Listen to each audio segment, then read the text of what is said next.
Plus d'un an après l'accord de Paris sur le climat, les pays africains se mettent au pas pour la mise en œuvre des recommandations. L'une des plus importantes est la réduction à 1,5 degré Celsius du réchauffement climatique.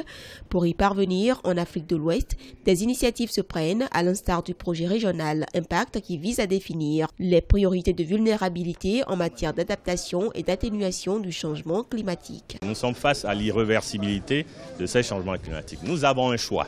Le choix, donc, c'est soit de réduire les émissions de gaz à effet de serre ou alors de nous adapter. Nous sommes en train d'amorcer, d'aller vers la mise en œuvre et amener les pays moins avancés et les petits États insulaires en développement à converger de façon stratégique, à aller vers la compatibilité à 1,5 degré Celsius, qui est quelque chose de requis dans l'accord de Paris.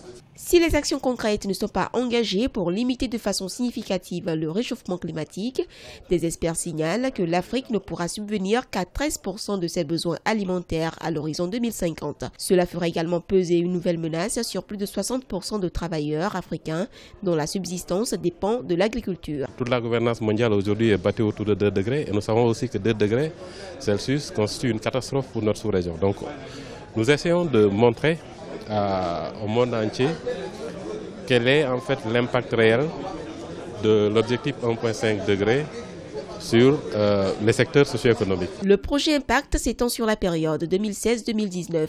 Il a entre autres pour objectif l'amélioration de l'accès des pays d'Afrique de l'Ouest au financement climatique international, fixé à 100 milliards de dollars par an d'ici 2020 par l'accord de Paris signé en décembre 2015.